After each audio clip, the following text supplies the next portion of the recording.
Beaucoup de couples désirent avoir des enfants, comme nous tous, donc c'est totalement logique et normal. Mais il se passe quelque chose, c'est qu'on n'a pas réellement conscience peut-être de cet acte, c'est-à-dire est-ce que c'est un désir, est-ce que c'est une réalité, un besoin pour nous ou pour l'enfant? On ne s'est pas posé tellement ces questions. On est rentré dans notre culture, notre fonctionnement, et on s'affaire à dire, tiens, je suis pressé d'avoir un enfant, l'âge étant, donc voilà, on a médicalisé un peu. Alors je vais plus humaniser cette compréhension liée au désir de l'enfant, désir d'avoir un enfant, et surtout la notion de grossesse et l'arrivée. Beaucoup de personnes, de couples, désirent avoir un enfant, c'est très très bien. Ok, jusque-là tout est parfait. Mais lorsqu'il se passe quelque chose, c'est-à-dire que le désir de l'enfant se fait attendre, on n'y arrive pas, d'accord? Donc il y a des difficultés, on commence à s'énerver, s'agacer, voire même faire l'amour pour avoir un enfant, mais pas faire l'amour parce qu'on s'aime et parce qu'on désire l'autre, et bien là se pose un problème. Ça veut dire qu'on tente de combler quelque chose qui nous manque malheureusement. Et on pense que l'arrivée de cet enfant va combler le manque ou régler un problème. Hein, d'accord? Alors là, ça s'appelle un conditionnement qui pour moi est malsain. Et si on regarde bon nombre de couples dans nos sociétés, malheureusement fonctionnent comme ça.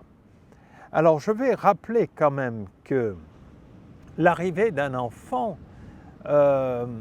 c'est d'abord une identité humaine pour lui et lui-même. Ce n'est pas pour combler un manque. Donc on a assez à faire de notre vie. Donc qu'est-ce qui se passe? Lorsque nous sommes comme ça dans nos besoins, nos désirs et notre vouloir coûte que coûte, nous émettons une forme de violence quelque part, qui dans un premier temps va créer de l'acidité, d'accord? La glaire risque d'être acide. Ce stress va créer une désillusion, c'est-à-dire qu'au lieu de désirer l'enfant en parfaite harmonie, parfaite symbiose dans le couple, l'enfant est accueilli parce que c'est le couple qui s'aime et qui, par leur force d'amour, vont créer une force d'énergie qui va associer et ramener cette énergie nouvelle, quelque chose de joli. Donc ça va faire comme une force d'énergie, une explosion, quelque chose de magnifique. Alors que malheureusement, on conditionne par nos désirs, nos besoins, finalement on arrive à avoir notre enfant. Une fois qu'on commence à rentrer dans cette grossesse, les angoisses et les peurs commencent à se mettre en place parce que pour beaucoup, malheureusement, beaucoup ou certains en tout cas, à force de stress vraiment avant cette grossesse, on a produit tellement d'acidité, tellement de colère, tellement de force d'énergie négative qu'on peut arriver à ne pas conserver la grossesse dès les premiers temps, dès les tout premiers temps, c'est-à-dire 1 à 2 mois. Donc il se passe quelque chose.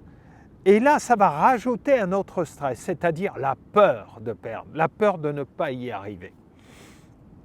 Donc on se rend compte, par la force des choses, on va y arriver. Donc ce petit bout, effectivement, cette grossesse va se faire. Mais elle va se faire tout le long avec un niveau de stress pas possible, peur de le perdre. Ensuite, si ce n'est pas peur de le perdre, c'est est-ce que je vais y arriver? Est-ce qu'on va y arriver? Est-ce qu'on va s'en sortir? Donc toutes ces choses-là sont présentes.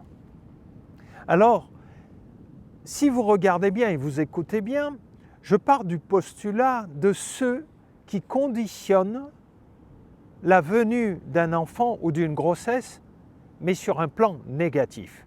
Alors, si je parle de ce plan négatif, c'est tous ceux qui viennent à mon cabinet ou qui sont venus en tout cas en me disant « on n'y arrive pas, on le veut, on conditionne tout ». Donc tout est basé sur « je veux tomber enceinte, je veux tomber enceinte, je veux tomber enceinte », mais on ne parle plus de l'amour du couple. On ne parle plus d'amour en fait. On veut fabriquer un enfant et on ne s'est pas posé la question. Mais pourquoi? Pour combler quel manque en fait? Pour réaliser quoi? Est-ce qu'on fait un enfant pour lui ou pour nous? Eh bien, figurez-vous que tous ceux qui fonctionnent comme ça, durant la grossesse, c'est terrible. C'est terrible. Et donc, j'arrivais même pas à avoir les mots justes pour les ramener à l'amour initial en fait. Tellement tout est conditionné, tout est programmé, jusqu'à même la naissance qui est programmée. Donc vous voyez, c'est un peu triste. Voilà, hein? Si je pars de ça, c'est triste. Alors vous allez me dire, mais pourquoi c'est triste? C'est beau d'avoir un enfant. Un enfant pour qui? Pourquoi? Posez-vous les bonnes questions. Vous faites un enfant pour qui et pourquoi? Ensuite, une fois que l'enfant est arrivé, que vous commencez à conditionner, à dire il faut qu'il soit comme ça, il faut qu'il soit ci, il faut qu'il soit là. D'accord? Donc ça, c'est le pôle vraiment pas joli hein, de la chose. J'ai repéré et donc j'ai eu aussi dans mon cabinet des personnes qui naturellement étaient patients, il y avait certes des difficultés, mais ils s'aimaient de tellement d'amour qu'ils ont dit on ne va pas s'inquiéter, on ne va pas commencer à dire qu'on a un problème, on s'aime, c'est l'essentiel, il viendra quand ça sera le moment.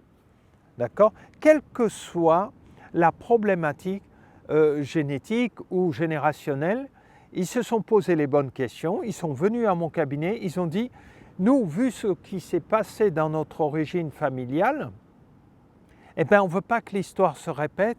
Alors, comment pouvez-vous nous aider afin de ne pas projeter nos manques, nos peurs ou surtout ces douleurs que nos parents ont pu percevoir, voire vivre?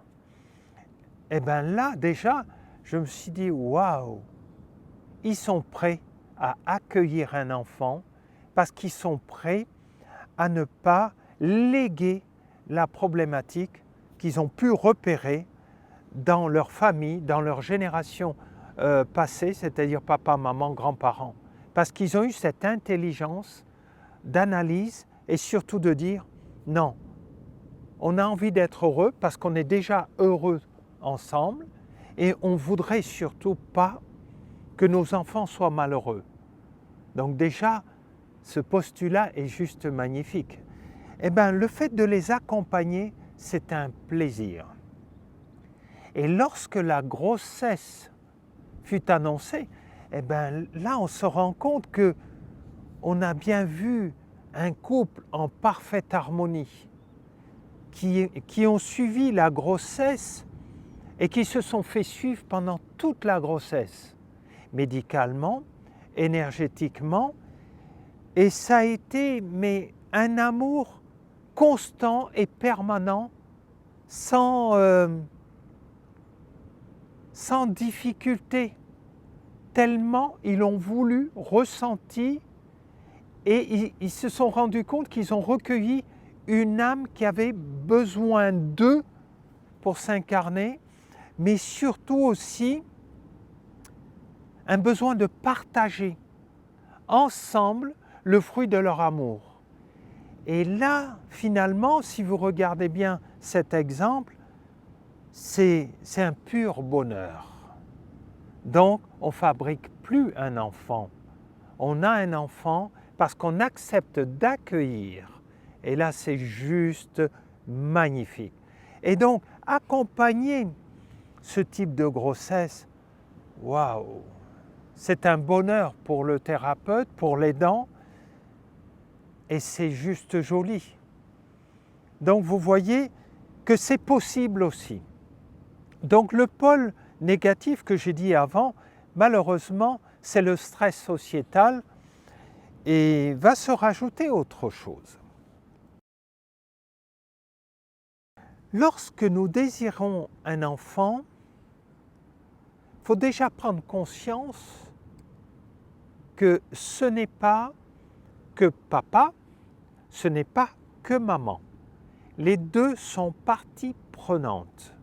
Ce qui veut dire que le bébé qui va arriver dans ce ventre, cette petite âme en tout cas qui va incorporer ce petit corps, il va récupérer toutes les infos de papa, génétiquement, générationnellement, et de maman.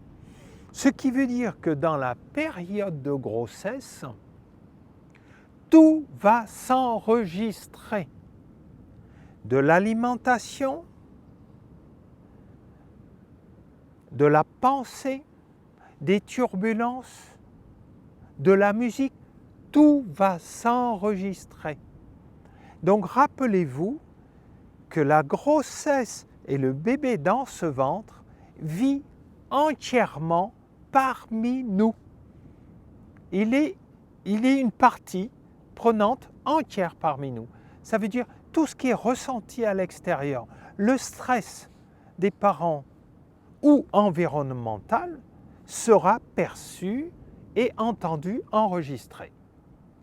Donc je parle de ça pourquoi? Je parle de ça parce que je me suis rendu compte que beaucoup de parents, alors je dis beaucoup parce que pour moi c'est trop, hein, il suffit qu'il y en ait 2 sur 10, c'est beaucoup. D'accord? Pour moi c'est beaucoup. Donc à partir du moment où je le découvre, je le partage. Et pour moi ça reste beaucoup. Pourquoi beaucoup? Parce que je me suis rendu compte que certains parents sont dans des ambiances de cigarettes, des ambiances toxiques, ou de temps en temps se tapent un petit apéro, ou des choses comme ça. Des musiques hard rock un peu violentes, des choses un peu terribles. Alors, ce qui se passe, il faut que vous sachiez, et ça c'est aux médecins, et j'invite vraiment les scientifiques du monde médical, chacun sa partie, de partager leurs connaissances de façon à pouvoir accompagner ces futurs parents et les hommes en tout cas vers une connaissance un peu plus intelligente quand même, hein, plus instructive et un peu plus intelligente. Parce que je me suis rendu compte que lorsqu'un bébé est en pleine croissance, c'est-à-dire de la conception à la naissance, il est toujours en croissance. Donc l'énergie et les empreintes, comme je l'ai dit auparavant, tout s'inscrit. Ce qui veut dire que lors de la croissance d'un organe, d'une cellule ou d'autre chose, si dans cette phase de croissance, on a pris de l'alcool, on a fumé, on a créé un stress important, sachez qu'il y a une partie, qu'elle soit hormonale, qu'elle soit au niveau des cellules, qu'elle soit au niveau des organes, eh bien, il y a des organes qui seront en peine. Parce qu'ils auront du mal à rentrer dans cette pleine croissance. Alors, il y a des parties qui seront visibles, c'est-à-dire que l'enfant peut arriver avec un handicap, c'est-à-dire une main en moins, des organes qui fonctionnent mal ou qui sont un peu, qui n'arrivent pas à grandir, voilà, la croissance ne faisant pas, d'accord? Donc on va retrouver des choses comme ça qui sont physiques, visibles à l'échographie. Imaginez que ce n'est pas visible par notre stress, notre alimentation, nos disputes, nos violences. Toutes ces choses-là vont s'inscrire quelque part, mais qu'on ne verra pas. Et donc on a des enfants qui disparaissent très tôt en jouant au foot. Rupture d'anévrisme. anomalie cardiaque, et ainsi de suite, et ainsi de suite. Donc l'idéal, pour nous, humains, l'idéal vraiment, mais c'est impossible, c'est qu'à chaque fois qu'un enfant naît, qu'il y ait un check-up global, une scintigraphie osseuse, qui est un IRM cérébral, médulaire et tout ça. Mais c'est juste pas possible, comprenez bien. Donc, au fur et à mesure de ces années de consultation, je me suis rendu compte de toutes ces choses et je me suis dit, waouh, ça serait effectivement l'idéal de faire tous ces examens. Mais on ne les fait pas. Donc, c'est suite à des accidents. Et je comprends mieux maintenant pourquoi j'ai des petits bouts qui arrivent à la naissance qui font un accident cérébral et des ruptures d'anévrisme. Les parents, les pauvres, ce n'est pas de leur faute, bien sûr. Parce que lorsqu'on n'a pas connaissance, on ne peut pas dire qu'on est responsable. C'est lorsqu'on a connaissance qu'on fera attention ou pas. Et là, on devient responsable. On est bien d'accord? Donc, il ne faut pas dire que vous êtes responsable, c'est à cause de vous. Non, médicalement, ils vont dire « Ah, c'est parce que vous avez fumé, ah, c'est parce que vous avez bu, ah, c'est… » Non, la prévention. Où est passée la prévention? Messieurs les médecins, messieurs les spécialistes, les chercheurs, où est passée la prévention? Nous sommes aujourd'hui incultes. Nous n'avons pas la connaissance. Nous désirons un enfant.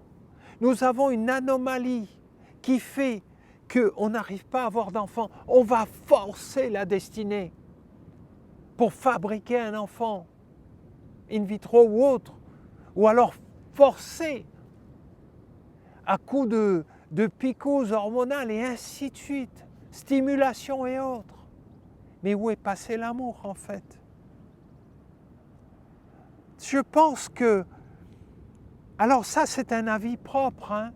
Alors bien sûr beaucoup vont être choqués par cette vidéo, mais à quand on va cesser de se mentir? À quand on va éviter d'entendre? Il est temps maintenant d'entendre les choses. Notre ego va être heurté. Mais lorsqu'on a une petite âme humaine, on ne sera pas heurté. On va se poser juste la question, waouh, est-ce que mon désir passe devant la réalité? Est-ce que c'est juste un besoin? Est-ce que je ne veux pas réparer ce que maman ou papa ne m'ont pas donné? Est-ce que j'idéalise pas une vie pour mon enfant? Finalement, est-ce que cet enfant arrive pour lui ou il arrive pour moi, pour nous, pour la famille, pour combler quelque chose? Des questions, beaucoup de questions, beaucoup de questions. Il est temps de se poser les bonnes questions. Et donc, à partir de là, c'est là où je vais venir sur le sujet de l'adoption aussi. D'accord? Donc c'est important que vous compreniez qu'on ne peut plus se défausser. Nous sommes en 2020. J'ai arrêté mes consultations. J'ai pris énormément d'informations. J'ai pris 30 ans de compréhension entre l'homme jusqu'à l'humain aujourd'hui avec sa petite âme. J'ai envie de vous interpeller maintenant. Donc je suis en train de refaire le tri de tout ça et de me dire waouh, j'avais pas compris ça hier, je l'ai compris aujourd'hui, je peux le partager.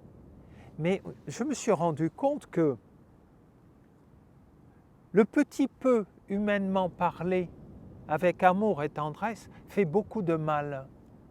Tellement on est pris dans nos désirs, nos besoins, dans l'immédiateté des choses et cette impatience qui fait qu'on ne peut plus parler normalement. On ne peut plus parler normalement. On fait toujours attention à ne pas blesser, ne pas froisser. Mais le petit alibi que j'offrirai à tous ceux qui sont rentrés dans ce processus, cet alibi de « je ne savais pas, pardon, je n'avais pas connaissance ». Donc, ne soyez pas coupable, vous ne saviez pas. Aujourd'hui, vous savez. Donc, vous ne pourrez pas dire « je ne savais pas ». Donc, prévenez tous vos amis, tous ces futurs couples qui désirent des enfants, de protéger la croissance physique, énergétique, organique, cellulaire de ce petit bout qui est là, qui sera notre adulte de demain, vivant en pleine santé ou vivant handicapé. C'est vraiment important. La science et nos pays ne peuvent pas s'offrir le plaisir de faire des IRM à tout le monde, des analyses biologiques et génétiques à tous les enfants qui naissent. Vraiment, si je devais souhaiter quelque chose à nous tous, humains, c'est de pouvoir nous organiser pour mieux vivre notre amour, mieux vivre cette valeur que l'humanité nous a offerte en protégeant la suite, la vie. Et la vie, ça passe par nos enfants aussi. Mais ça passe d'abord par l'amour du couple. L'amour du couple, je le répète, dissocié de toutes les influences extérieures. N'insistez pas, s'il vous plaît. Reprenez-vous, analysez-vous, et vous verrez que l'univers n'est pas ingrat. Une fois que vous aurez bien compris, le miracle est toujours en nous. Il y a toujours une petite âme qui attend un corps de parent prêt. Il y a toujours une petite âme pour vous. Ne forcez pas le destin. L'univers est toujours bienveillant. Merci.